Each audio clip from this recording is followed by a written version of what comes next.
Let's talk playoff basketball. And we back. Welcome back to the second season of the Get Buckets podcast, powered by Hardwing Basketball. I'm your host, Musa Marethi.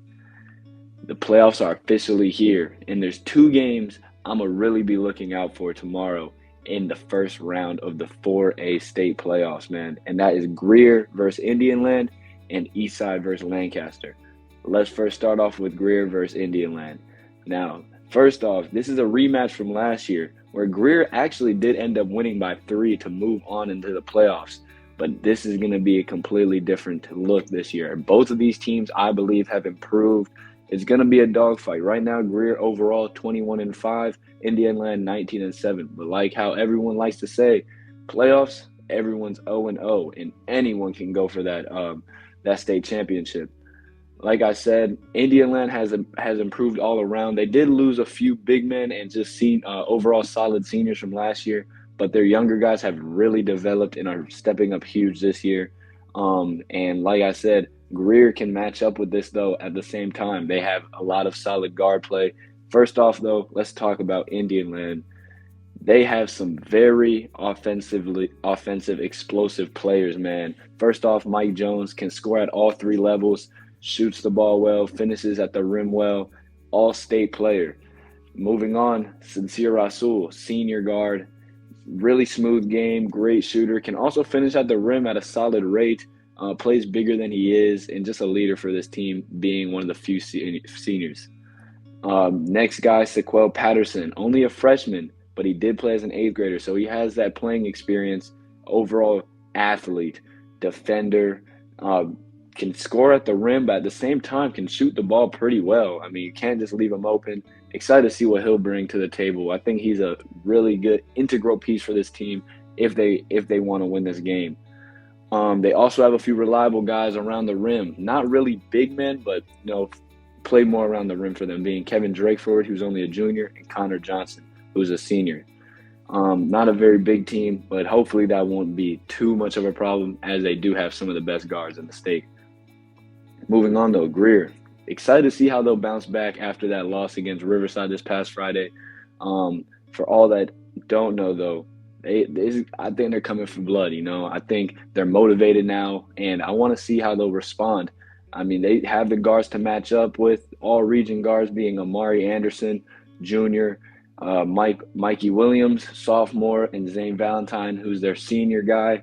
All really solid players for them. Braden Lights, another one that's leader for them, for this team. Excited to see how they perform against Indian Land. I mean, I know Zane didn't play against them last year, or Mikey, but I think they're all very hungry to make it far in the playoffs, especially after not catching that region championship win on Friday.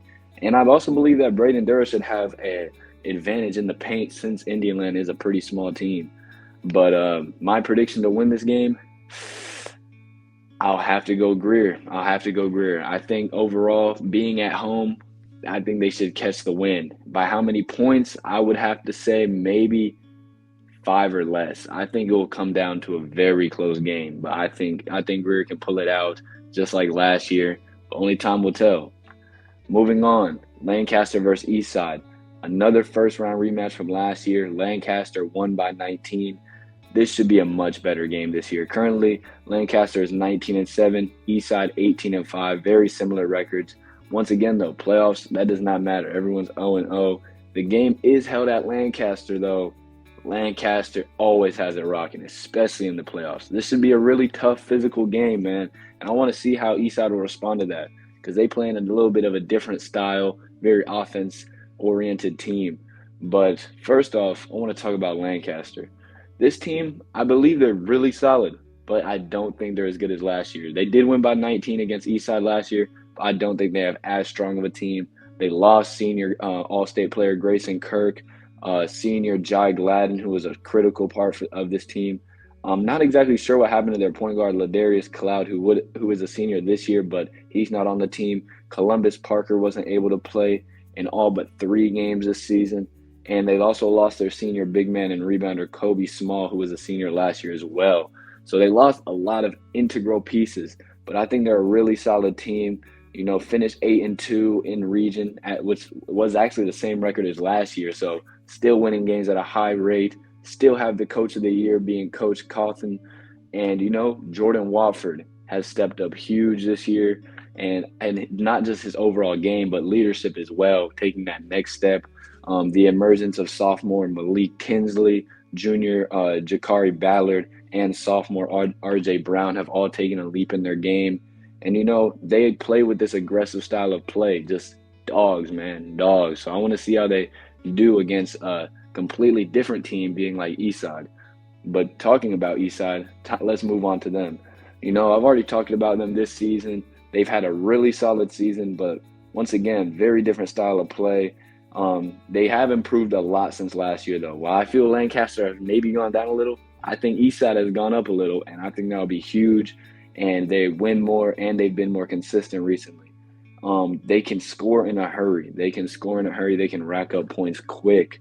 And I'm interested to see how they will actually defend Justin Ray, because usually I believe they would put Ladarius Cloud on him. At least that's what I saw last year and this summer, because that man can D up 94 feet. But I'm not exactly sure who will guard him. I'm assuming Jordan Watford. Interested to seeing how that goes. But, yeah, that would be a tough thing to do. But next thing first off is, Justin Ray, he's been playing real consistent lately. One of the top guards in the area, obviously. They also have their solid wingman being Matthew Roberts, all-region guy, has been able to score all season, just being that consistent second option. The emergence of DJ Kelly, I'd like to say. I talked about him earlier in the season, not really looking to score, not really being aggressive. And he's been playing a lot better, especially in the second half of the season. And excited to see how he will do against them. Hunter Wall, energy guy, defense, very unselfish player. I believe he's kind of like the glue guy for this team. I'm really interested to see how the others will step up for this team. Maybe like Dustin Webb, if he gets the opportunity.